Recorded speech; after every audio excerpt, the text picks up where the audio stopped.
What's up, YouTube? Back at you with another video. I know I just put up that MacDev Clone 5 video earlier today, but I had to get this up because this just came in the mail today because they all got shipped today to all of the retailers and dealers and everything. And the customer's coming to pick it up tomorrow, so with their permission, I have a very limited time to do this video, and I wanted to get it up real quick because I know this is one of the videos that everybody's going to want to see. So after that long hiatus, I'm back at it, and I'm trying to get you the videos as soon as humanly possible, and we're right back in the flow with getting videos up super quick. Obviously, I think you can tell by the box. Taking a look at the Planet Eclipse CS1 just came in. This specific one is the Viper 2. It's black and lime green. It is super hot.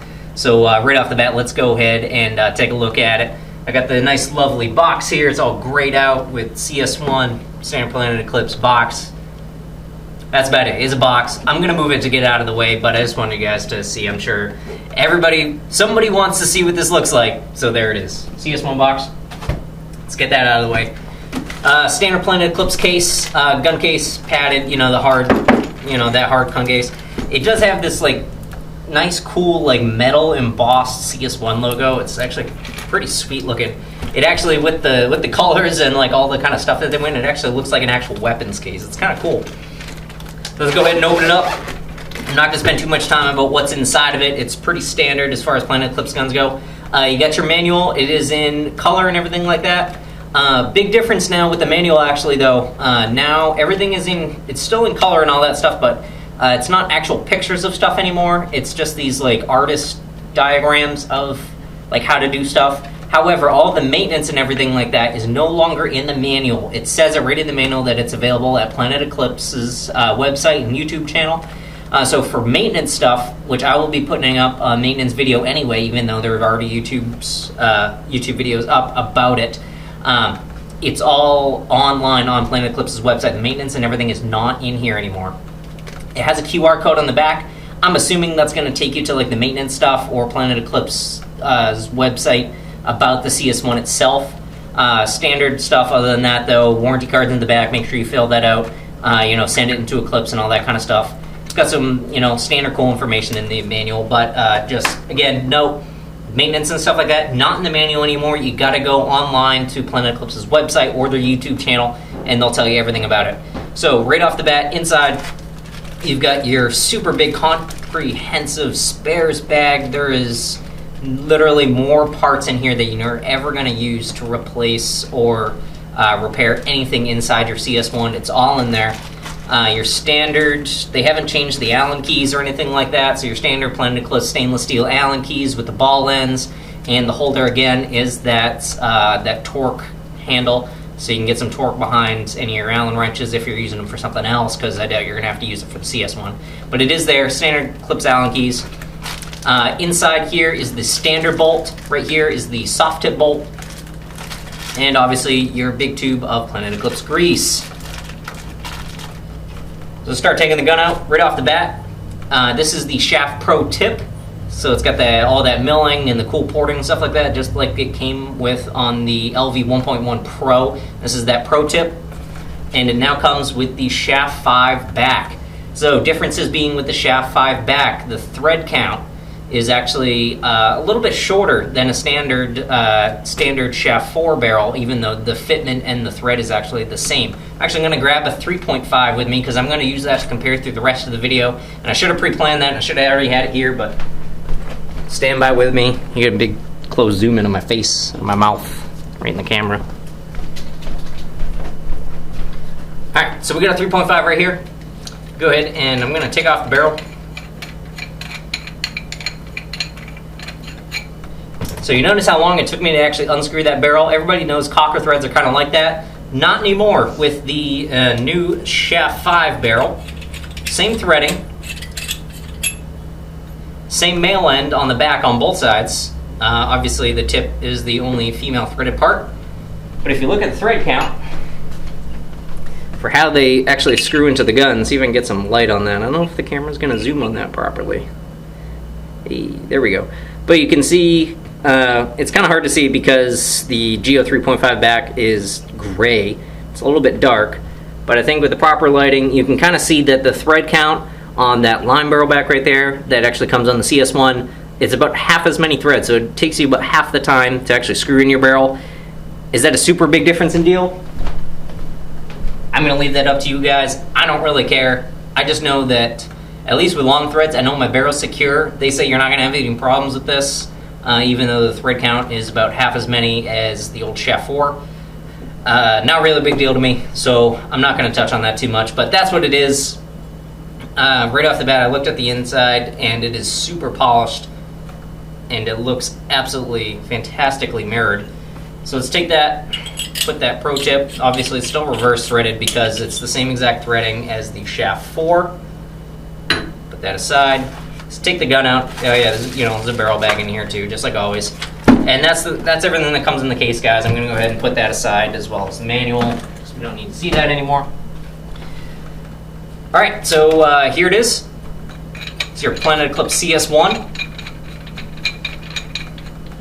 So you screw that in. Your standard barrel back, the barrel back that comes with it is still only one back, and it is a 689 bore, so it's still that standard, kind of generic barrel back that every gun comes with, except for the new M2, which comes with two backs, and one's an 8.4 back, which is kind of interesting that Planet didn't start including two backs with this, especially since this is coming out at that $1,600 retail price. I kind of feel like they maybe should start including a second back, or if not, I don't know, maybe this is a big jump, but include that Shaft FR back in like one insert or something like that. Like they can even grab that from like Empire if they have to, if that's a better business connection for them.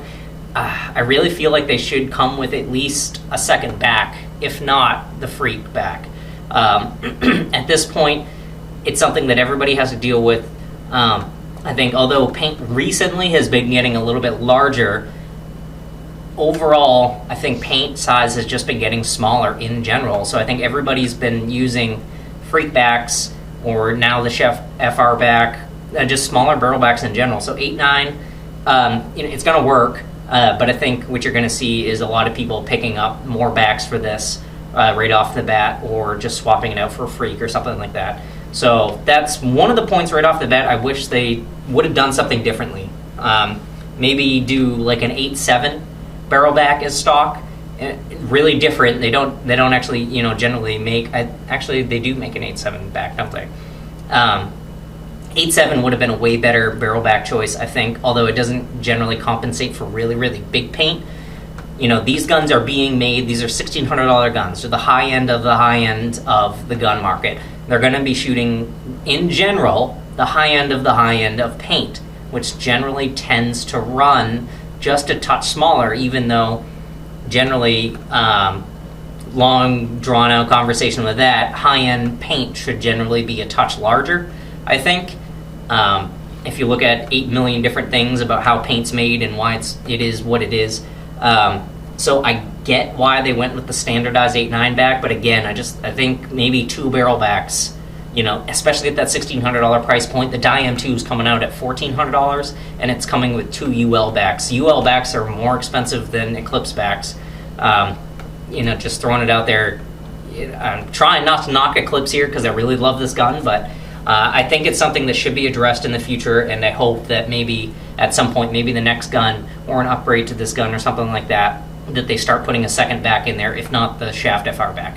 Anyway, moving beyond that, here it is, your Geo CS1. Obviously, they've changed almost everything about the gun, so let's start at the back of the gun and kind of work forward here. So right off the bat, the biggest things, obviously, it's the same Toolless bolt removal. You lift it up and you pull it out, and it is the updated IV core.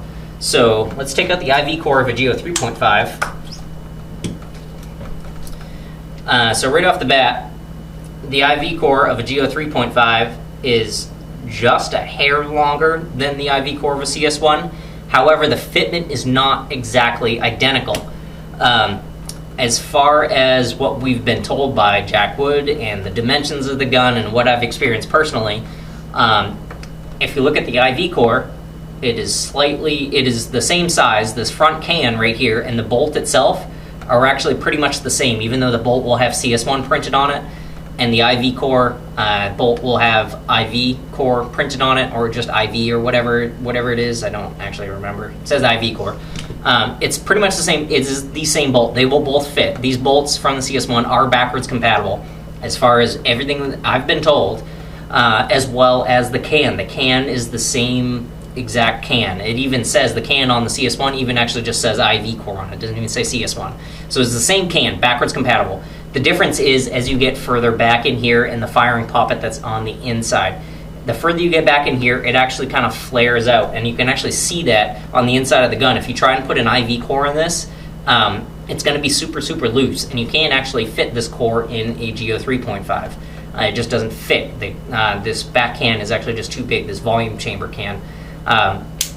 So other than that, if you take it out, again, front parts, can and bolt, completely backwards compatible and the same as the original IV core. The difference is in the back and the firing poppet. Let's keep the CS1 one over there so we know what's what. So as you look at the firing poppets, they're the same length, but this one is actually milled out a little bit just to, that extra space for that bigger volume chamber to get more air in, to make it that slightly lower operating pressure, that smoother shot, yada, yada, yada, spool valve stuff. The can, obviously, on the CS1, like I told you, is a little bit wider on the outside, but it is milled out just a touch more, again, to be that bigger volume chamber, which is in turn, going to give you a slightly lower operating pressure. It's going to give you a slightly smoother shot.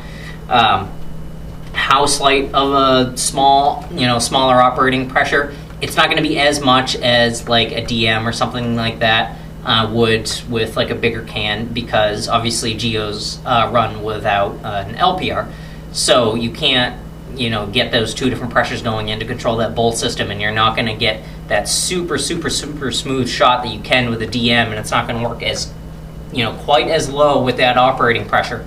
But it is definitely lower than the GO 3.5, especially after you break it in. I would assume that you can probably get this thing to probably a fairly low operating pressure, or even maybe change the dwell just a touch, just to kind of fine tune it. I wouldn't touch it out of the box for sure. But other than that, it's just, that's what it's supposed to be. It's supposed to be a larger volume chamber and all that kind of stuff. If you're just straight up looking at the two different cores, it's not going to look like there's a huge difference, but the difference is there, definitely, for sure. So let's take the cores, throw the cores back in, because we don't need the cores anymore. And let's put the CS1 core back together. One thing I did notice is that the parts in the CS1 here, out of the box, are a lot less lubed and a lot drier than everything with like a 3.5 or any other spool valve gun, which is slightly weird. Obviously, let's continue on with the back to front thing. The grip frame. The grips come off, two different pieces. We can actually do that now. I can show you real quick because they come off fairly quickly. So it's the same size Allen head for the screws. It's that 5/64.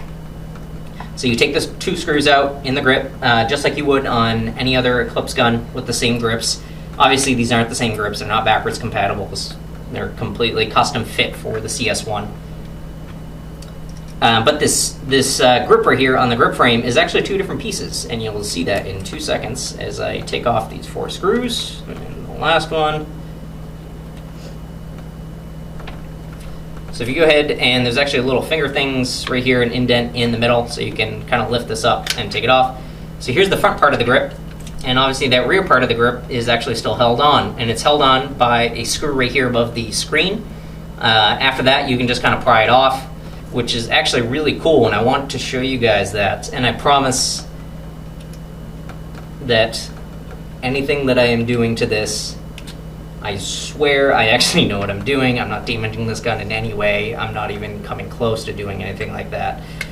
So if you pop those off, the kind of 2 screw heads, because these are actually held on by 2 holes in the underside of the plastic, because these grips kind of overlap, and it's actually all held on by basically the same 2 screw holes through the entire thing. So if you take that rear screw out and the back grip kind of pops off. Take a look at the back grip.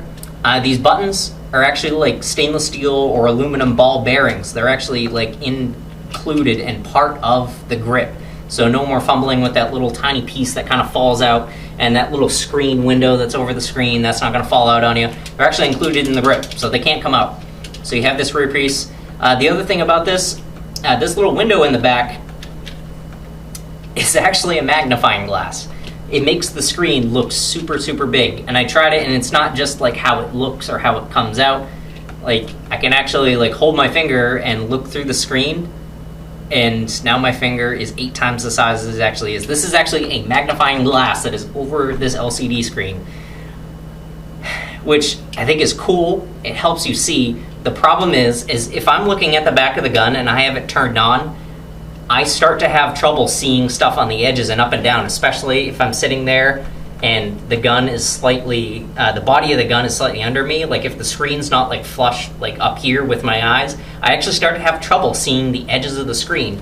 And if I'm sitting here with the gun at like this height, you know, maybe like you're gunfighting or something like that, if I look down, the magnification, and because the screen is actually a little bit rounded, I actually can't see like the eye condition. I can't see if my eyes are on, if there's an eye fault or something like that. Obviously, I feel like you would probably know if there's an eye fault because your gun wouldn't be shooting or it'd be capped at a little bit lower of a value.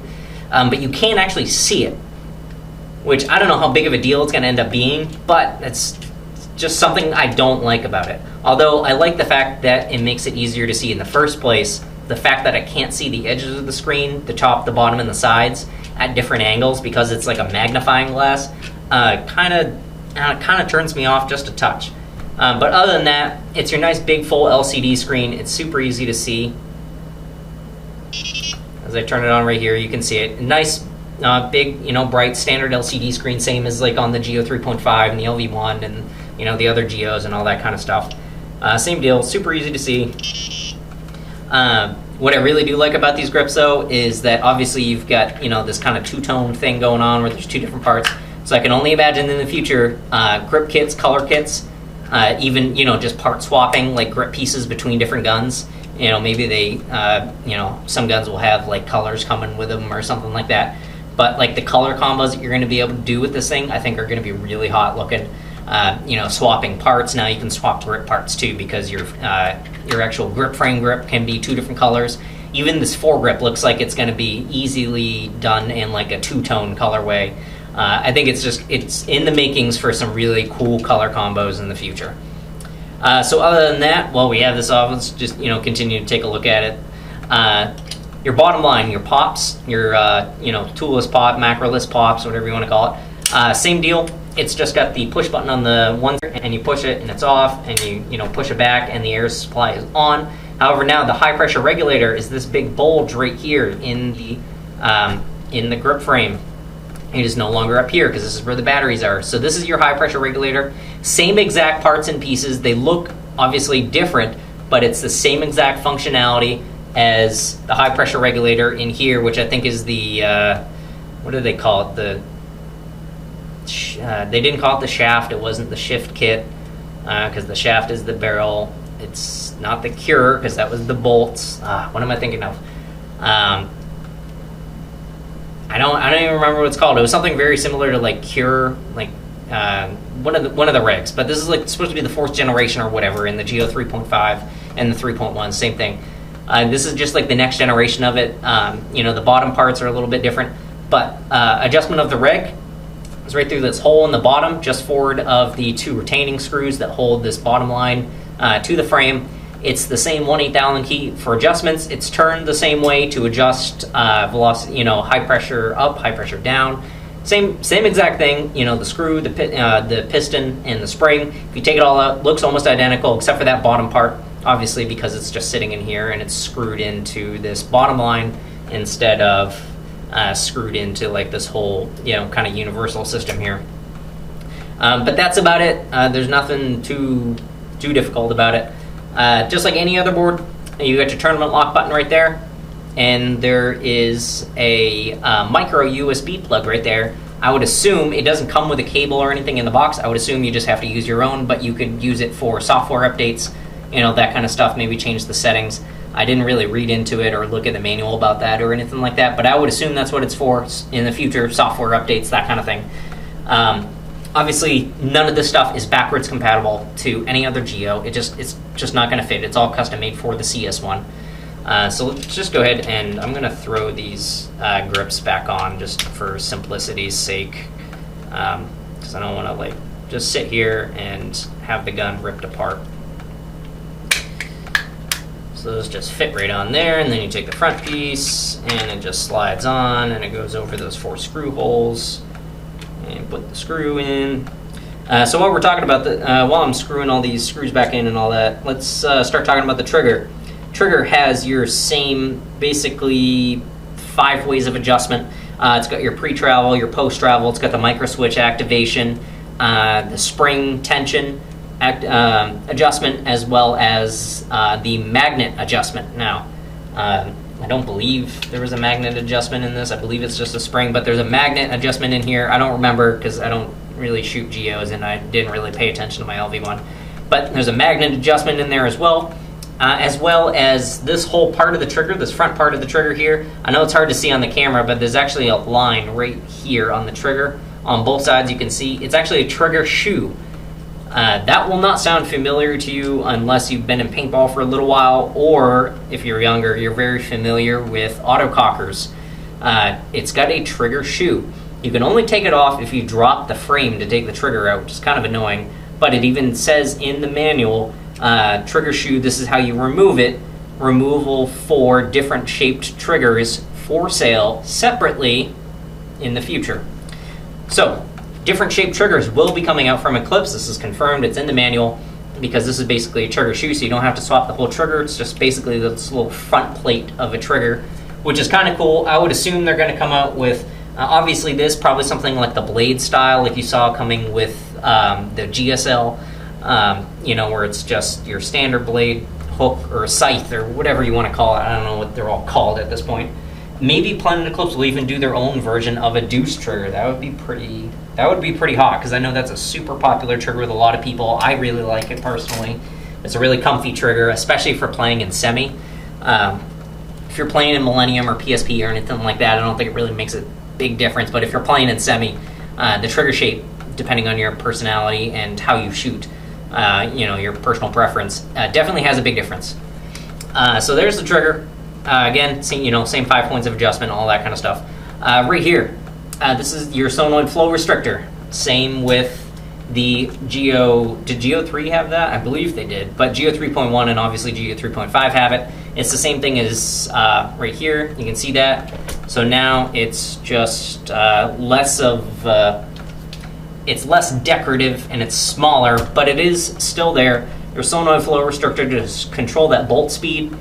Back and forth, that's what that's for. It comes set from the factory about halfway. And again, going back to the drivetrain, the new style IV core, that was the whole thing about their new style of IV core, is having that bolt speed reduced so it's a lot softer on paint, so you can shoot that more brittle paint, and it's less damaging to the gun. It wears the parts a lot slower, that kind of thing. Slower bolt speed, along with the bigger volume. That is in the back of that chamber.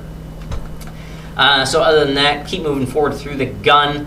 We'll do the feed neck first. Obviously, Planet Eclipse is still using that same DefTech feed system, where if you look straight at the gun, you'll see that feed neck is slightly offset to the driver side if you're actually holding the gun.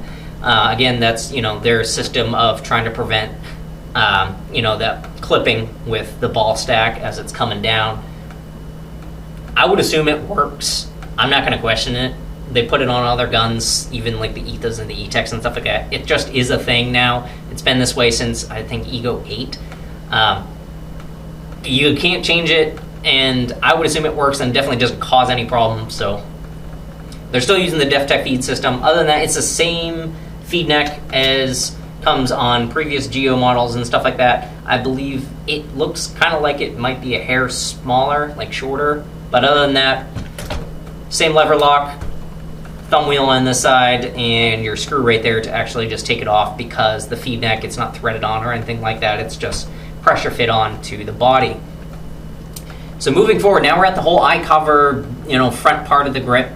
So this front grip, It's all one piece. I would assume, obviously, again, color grip kits are going to come out at some point. It is toolless. It just comes off. They have said many times, and Jack Wood has assured us that there's never going to be problems with people ripping this thing off or coming off on its own. I don't know how much actual testing they've put into this. I know they've put a couple years of testing and stuff into this platform. I don't know how worn these front grips can get with people taking them off and on and stuff like that till it's just going to slide off on its own. I really just don't know. Because I'm going to sit here and it's on, and if you just sit here and pull it like casually, it's not going to come off, it's not going to go anywhere. But I'm going to show you real quick, obviously, how easy it is to pull it off. So if I just hold the gun like this and pull it, there it is. I didn't have to put a lot of effort into that.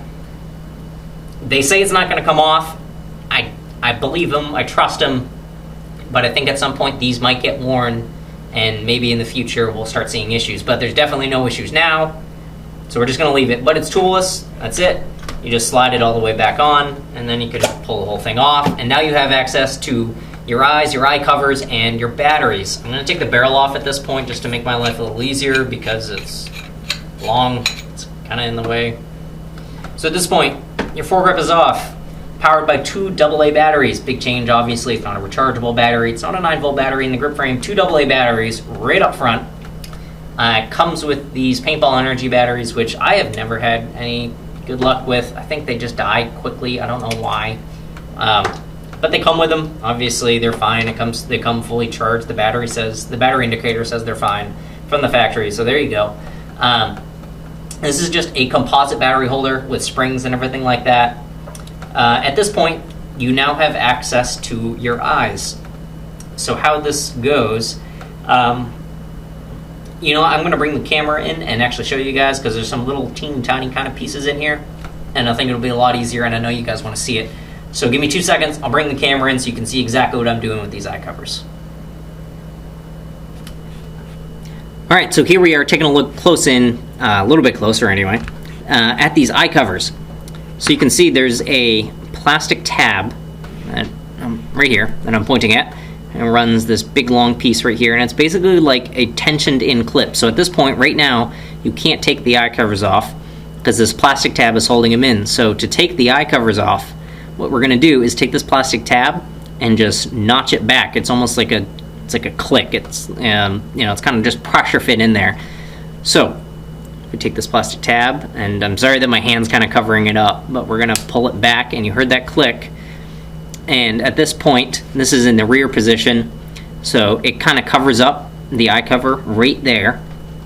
You can see kind of the green metal tab that is kind of obstructed there. So if I push the eye cover forward, you'll probably be able to see what it's actually covering.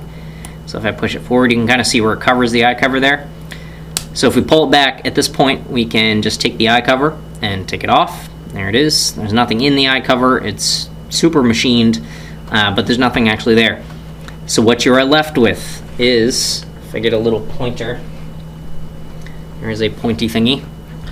So what you're left with, obviously the metal tab is still there. You have your detent, standard rubber nubbin finger detents, standard Planet Eclipse stuff. Your eyes, same eye wire that actually plugs into a board, which I can show you guys in a little bit. You also have exactly what you think it is. It is a second detent. And what this is, according to Planet Eclipse and Jack Wood, is an anti-rattling detent. So because this detent is there, now when this eye cover is on, it will not rattle. They say if this eye cover is here, and there's like a spider flake floating in my face or something like that on my jacket. Anyway, moving on. They say if that detent is not there, your eye cover will rattle. So let's take it out. It is the same exact, it's not a specialized detent or anything like that. You can see it's just a regular standard Eclipse rubber nubbin detent. It is completely fine to swap out and replace your actual detent that's being used with this detent. So it's kind of like a dual purpose thing. So if we take that out, I'm going to put the eye cover back on and close it. It doesn't really seem to move to me, so I don't know.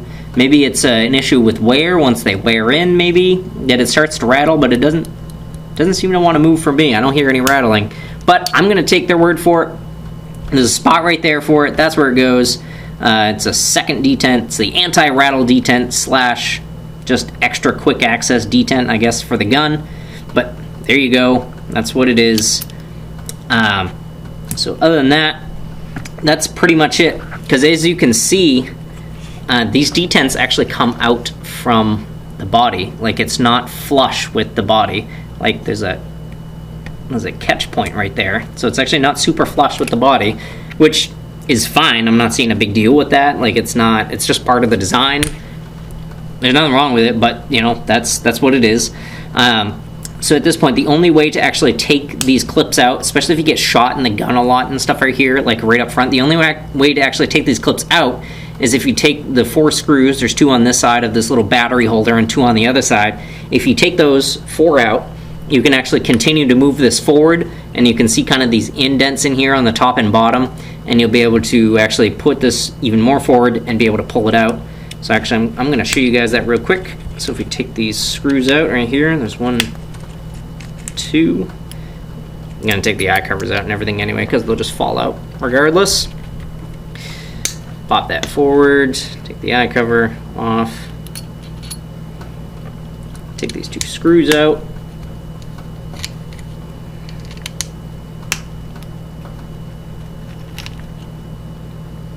So at this point, this composite battery holder just kind of comes off, and you're left with a little mini circuit board here that is basically your, the battery, battery harness for all intents and purposes. It's your battery harness. It's not actually secured or connected to anything, so be careful, guys, if you ever go to take this off. Don't rip it off. You don't want to rip this battery harness. I'm sure it's going to be a pain to get a new one. But it just kind of floats in there and sits in the top of this, and it kind of holds it in place. So definitely don't rip this thing out if you're ever going to clean your gun. But at this point, so you can take this little battery clip and you can push it even more forward, and then they just come out. So you can see right here, it's got 2 little wings, kind of tabs going on right there, and they fit right inside that milling right there. And so you can just pop them back in and push them forward to the neutral position where you can take the eye covers off, and push them to the forward position where they're locking the eye covers. I am going to leave them out real quick because I'm going to drop the frame and show you guys what's going on with that, because it is wireless and all that fun stuff. So let's grab the 1/8 Allen key, same 1/8 Allen key as all the other frame screws and all the other Eclipse guns. So your first frame screw is right there. It's not even on the camera. It's right there. It's right behind like the battery harness and that kind of thing. Same spot as any other Geo or anything like that. So we're going to go ahead and take that out. And they have moved the position of the second frame screw. It is no longer like inside here, inside the grips, in the board, which is really super annoying. It's just like a Lux. So if you take this power core out, there it is, right there. So you want to go ahead and take that out. And I know this isn't on camera. I hope you guys know how to unscrew a screw, so I'm not going to show you that. But at this point, you can just take it, and right there you go. Your contact pad on the actual frame part of the board is down in there. It's sideways. It's not 2 contacts going like this between the 2 frames. If it's oriented like this, it's actually kind of like staggered in one over another. So they kind of do this, and just kind of touch like that. So you can see there's the contact pad down there, as well as the whole trigger system and all that kind of fun stuff. And you can also see right here like these super big hardy connection, like the O-rings, the buffer O-rings for the seals between the gas-through grip and all that kind of stuff. So I highly doubt, unless you take it out with like a pick or something like that and you make a big gouge in it, I highly doubt anyone is going to have any problems at any time with leaking between frame and body, unless you just leave it so long and you never grease it or anything like that, and they get so dry and cracked and whatever. So here it is. Here's the bottom of the CS1. Obviously, this is the little tiny piece of circuit board that the eyes and the solenoid connect into. And you can see the 2 connections right there. And the contact pad is right here. And you can easily just take this out with 2 little screws right there. So there's your solenoid right there, your solenoid assembly, all that kind of stuff. And if you look at where the eye wires flow, you can see these 2 black tabs right here.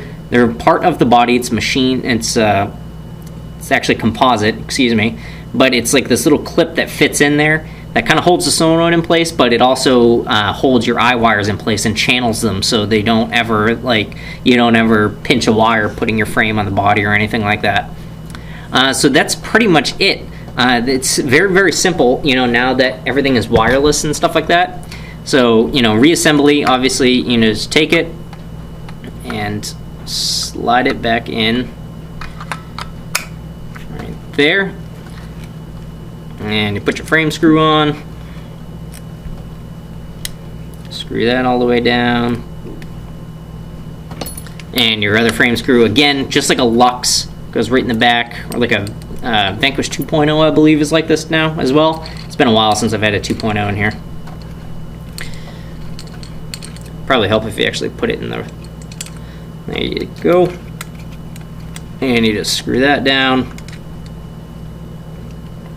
And now your CS1 body and frame are back connected. So we can go ahead and put the whole thing back together. Putting this composite battery holder back on. The best way I found to do this is to take it, let's see here, oriented just like that. Do towards the rear of the gun first, because because it's kind of free floating and there's nothing holding this little board piece back in. If you just take it and do the back end first like that, and then just kind of move it forward. Killing myself here. Take it and just move the back of it forward. It seats just perfectly. I find if you try and just like slide it straight up, because this is free floating, you might run into some problems with like pinching wires or something like that. But if you do the back first and then just kind of like flip it up like that, you're not going to have any problems as far as what I found anyway. Like I'm sure maybe like somebody's going to come out with like a better way at some point soon or something like that. But that's what I found. Back first and then just kind of move it forward, and then you don't have any problems. It seats just perfectly in the battery harness holder, and you're not going to pinch a wire or anything dumb like that. So these screws that are holding it on, Planet Eclipse has always done a really good job with those. These screws are the same exact screws that hold the grips together, as well as, well, used to be the same screw for the eye covers. Now obviously they're toolless, but these are the same screws as like the grips and the old eye covers and stuff like that. So they're really good always about using, you know, trying to be as universal as possible with their parts, which is always kind of nice. It makes parts kits a lot easier. It makes repairs a lot easier. You know, makes customers fixing their own guns, like players fixing their own guns. It always makes that a lot easier. So you just screw those two in, and then you're basically good to go. Obviously, you're going to want to put these in first, or else they're not going to fit or anything like that. But at this point, that's basically how you reassemble everything. And I'm going to zoom the camera back out while I reassemble the rest of this gun and put it all back together and give you my final thoughts on it. Alright guys, so that is my full disassembly, reassembly as far as I actually want to take it anyway. How to rip apart, put back together the gun, my thoughts on the insides, and what's going on within the gun itself. So overall, what do I think of the Planet Eclipse CS1?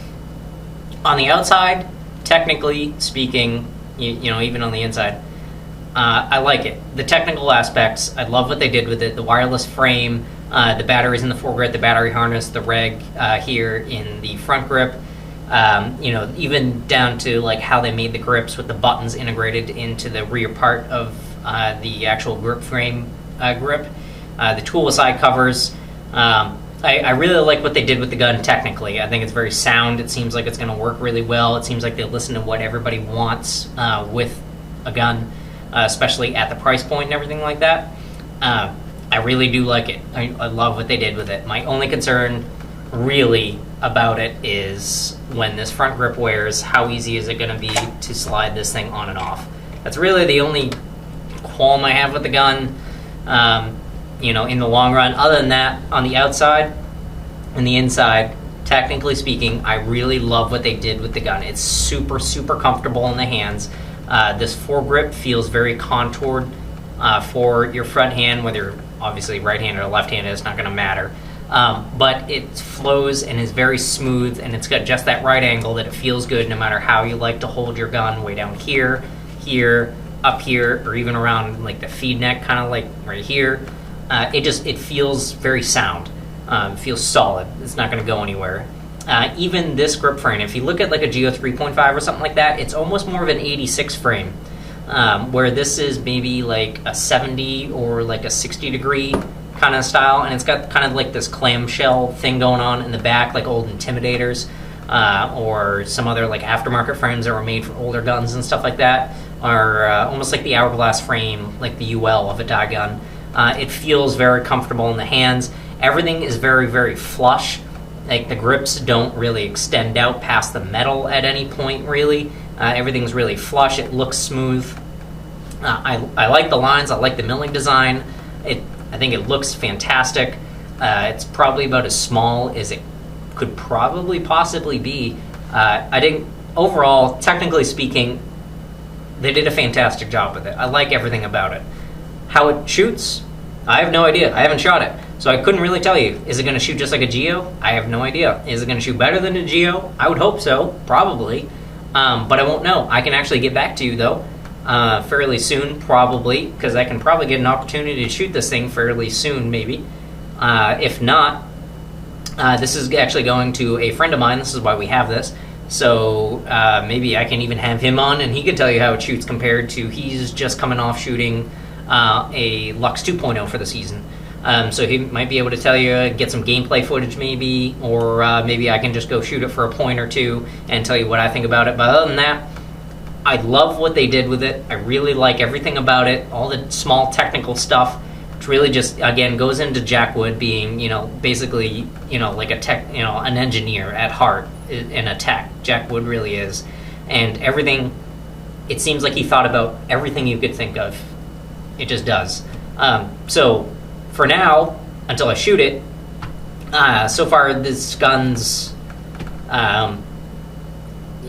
there's nothing I can really say badly about it. I can't really think of anything that's not good or that I really just straight up just don't like about it. I just can't. Everything about the gun I like. I really do. So I will get back to you as soon as I can on how it shoots.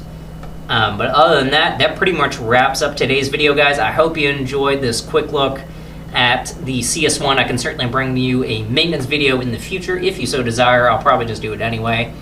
But yeah, I love it. I want to see people shooting it. And obviously, if you guys have questions or anything like that, questions, comments, concerns, leave it down in the comment section below. Somebody from the community will get back to you. Excuse me. If not, I will. And that's about it, guys. I hope you enjoyed the video. I hope you learned something. I hope you found it cool and fun. This is the day pretty much everybody, this being Friday, everybody, all the dealers and everything like that got these for retail release. So these are pretty much available everywhere now at this point.